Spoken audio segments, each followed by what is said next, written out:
Bank of Maharashtra लूटकांड का खुलासा, 20 लाख नकद, 912 ग्राम सोना और वाहन बरामद।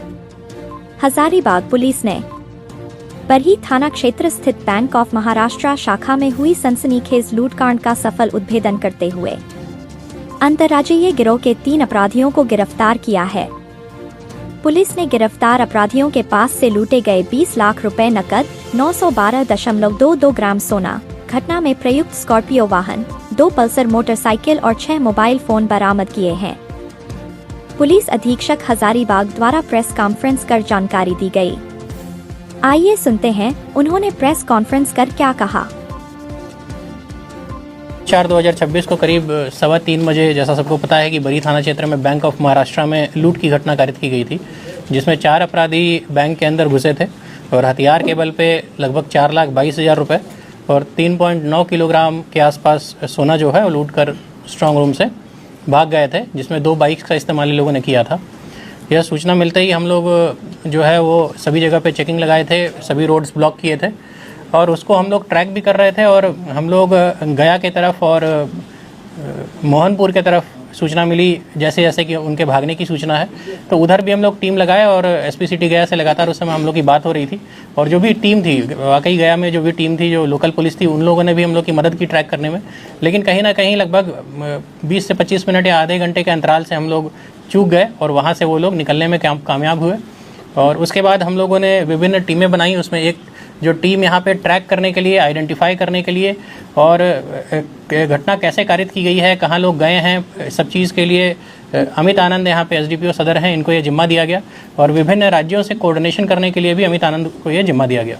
बाकी ग्राउंड पे कौन रेड कैसे करेगा, कहाँ पे किससे सहयोग ग्राउंड पे लेना है, उसके लिए अजित विमल यहाँ पे एसडीपीओ जो हैं बरही के, उनको यह जिम्मा दिया गया। और दोनों टीम के अंदर कई टीमें काम कर रही थी, जैसे कि लोकल एरिया में सीसीटीवी देखने का और किन रास्तों का इस्तेमाल किया गया है, कब रेकी की गई है, उसको जानने के लिए इंस्पेक्टर बरही जो हैं थाना प्रभारी, उनकी 2 टीमें यहाँ पे लगी हुई थी। बैंक्स को सर्च करने के लिए, वहाँ से एविडेंस कलेक्ट करने के लिए एक टीम लगी हुई थी। बिहार एसटीएफ से कोऑर्डिनेट करने के लिए ग्राउंड पे वहाँ पे एक टीम लगातार गया, नवादा और इन क्षेत्रों में छापेमारी कर रही थी। यूपी एसटीएफ के साथ जो सूचनाएं मिल रही थी, वहाँ पे ग्राउंड पे रेड करने के लिए एसडीपीओ साहब से हम उधर गए थे, बिहार गए, फिर यूपी गए और वहाँ पे टीमों ने रेड किया। और हम लोग को सहायता जो है कहीं ना कहीं एमपी पुलिस से भी मिली है सूचना कलेक्ट करने में, उत्तराखंड पुलिस से भी मिली है। उत्तराखंड में रुड़की है, जहाँ पे पूर्व में इस तरह की डकैती हुई थी, वहाँ से हम लोगों ने सहयोग मांगा, डिटेल मांगा। तो इंटर स्टेट कोऑर्डिनेशन बहुत अच्छा रहा। हम लोगों ने जिस राज्य से, पश्चिम बंगाल से या फिर जहाँ से भी हम लोगों ने सहयोग मांगा और जो डिटेल मांगा वो हम लोग को मिला। यहाँ पे पूरा टेक्निकल एनालिसिस, पूरा ट्रैकिंग का काम अमित आनंद और टेक्निकल सेल की जो पूरी टीम है उन लोगों ने किया। और हम लोग को सूचना, हम लोग ट्रैक करते जा रहे थे, मिस करते जा रहे थे, लेकिन हम लोग छापेमारी कर रहे थे और उसमें सूचना प्राप्त हुई कि ये लोग बनारस इंटर किए हैं। और वहाँ पर हम लोगों ने यूपी एसटीएफ से भी लगातार हम लोग संपर्क में थे ही। और संपर्क के बाद हम लोगों ने वहाँ रेड करवाया अपनी टीम से, जिसको अजित विमल लीड कर रहे थे। और वहाँ पर संयुक्त सहयोग से राजभर बस्ती, सिंहपुर स्थित हरुआ रिंग रोड, जो इसमें लिखा हुआ है थाना सारनाथ, यहाँ पर इनके वाहन को घेरा गया। ये स्कॉर्पियो हम लोगों ने आइडेंटिफाई किया था, स्कॉर्पियो रेकी में भी इस्तेमाल किया गया था, जिसका नंबर यहाँ पे लिखा हुआ है, नीचे खड़ी है स्कॉर्पियो। तो यहाँ पर जब इनको हिरासत में लिया गया तो इनसे पूछताछ करके लगभग 912.22 ग्राम सोना, 20 लाख रुपए और जो ये स्कॉर्पियो थी, और ये तीनों लोग पंकज सिंह, मोहम्मद अफजल और सौरभ कुमार यादव, इन तीनों की गिरफ्तारी की गई। और वहाँ से हम लोग इनको रिमांड पर वर्तमान में लेकर आए हैं। इन्होंने अन्य लोगों के संलिप्त होने की बात भी बताई है, जो बैंक्स में, इसमें से 3 लोगों में से 2 लोग बैंक के अंदर गए थे, 2 लोग और हैं जो बैंक के अंदर गए थे, और अन्य सहयोगी के रूप में अन्य लोगों का नाम भी बताया गया है, जिसको हम लोग अभी ट्रैक कर रहे हैं कि किस तरह से उन लोगों ने सहयोग किया है और क्या चीज़ें हैं। तो कुल इसमें लगभग 7 लोगों के इन्वॉल्वमेंट की बात हो सकती है, लेकिन डायरेक्टली ग्राउंड पे 5 से 6 लोग यहाँ पे आए हैं, बैकग्राउंड में अन्य लोगों ने भी काम किया है। ये जो इन लोगों ने जो घटना को अंजाम दिया है, ये फेसबुक और यूट्यूब में देख के, जो उड़ीसा में घटना हुई थी, उड़ीसा में गोल्ड लोन में लूट हुआ था, 8 किलो गोल्ड लूटा गया था, तो उसको देखकर इन लोगों ने प्लान किया कि बैंक ऑफ महाराष्ट्र हम लोग को लूटना है, क्योंकि वहाँ पे गोल्ड लोन दिया जाता है। और इन लोगों ने रेकी किया। ये 1 महीने से रेकी कर रहे थे, 1-2 महीने पहले से भी ये लोग अप डाउन कर रहे थे, इनके लोग रेकी कर रहे थे। और 17 को भी ये अटेम्प्ट लेना चाह रहे थे, लेकिन कुछ कोऑर्डिनेशन का भी इशू हुआ और शायद आसपास पुलिस गश्ती वगैरह भी थी, तो उस समय लोगों ने अटैम्प्ट नहीं लिया। तो 17 को नहीं करने के कारण फिर इन लोगों ने अगला अटैम्प्ट जो है वो समय देखकर दूसरे दिन, जो आपको घटना पता है, उस दिन का ये अटैम्प्ट लिया। और इसमें जो वहाँ पर जब इनकी गिरफ्तारी हुई तो उन्होंने बताया, जो बाइक का इस्तेमाल किया गया था वो बताया कि गया में वो बाइक स्टेशन पर हम लोगों ने रखी है।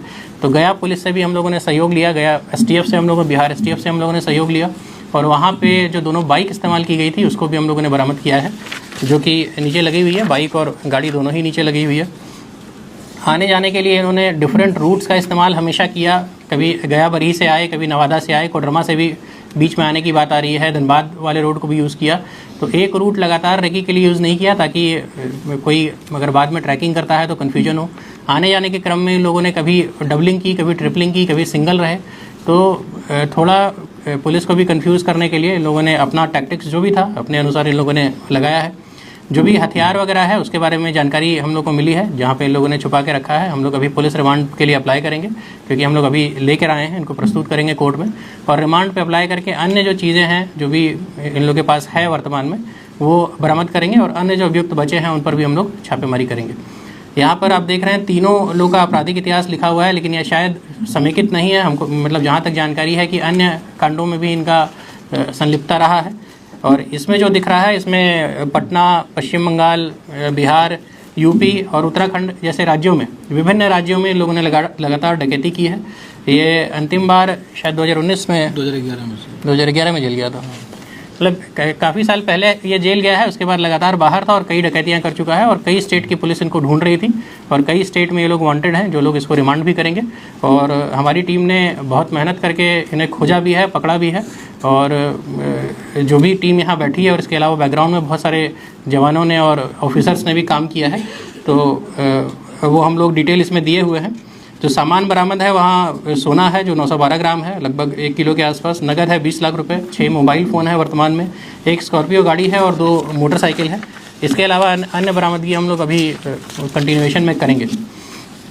बरही थाना के अलावा भी कई थाना प्रभारी जो हैं इसमें सम्मिलित रहे हैं, जिसका डिटेल आपको यहाँ दिया हुआ है। इसमें अमित आनंद SDPO हजारीबाग, अजित कुमार विमल SDPO बरही, चंद्रशेखर कुमार पुलिस निरीक्षक बरही, शाहिद रजा पुलिस निरीक्षक पिलावल, विनोद कुमार थाना प्रभारी बरही, सरोज कुमार चौधरी चौपारण थाना प्रभारी, संचित कुमार पद्मा OP प्रभारी, वेद प्रकाश पांडे पिलावल OP प्रभारी, गौतम कुमार इचाक थाना प्रभारी, पंकज कुमार बड़ा बाजार OP प्रभारी, संजय रत्ना सब इंस्पेक्टर मुफस्सिल, SI Rajballabh Kumar Barhi, SI Mrityunjay Kumar Barhi, SI Sushil Kumar Barhi, SI Surjit Chaudhary Barhi, SI Sumit सौ बरही, SI नरेंद्र कुमार पांडे बरही, और तकनीकी शाखा और नक्सल शाखा के सभी पुलिस पदाधिकारी कर्मी, और इनफैक्ट थाना के और SDPO साहब के गार्ड्स और जवान सभी लोग लगातार रेड और विभिन्न टीमों में अपना कंट्रीब्यूशन दिए हैं।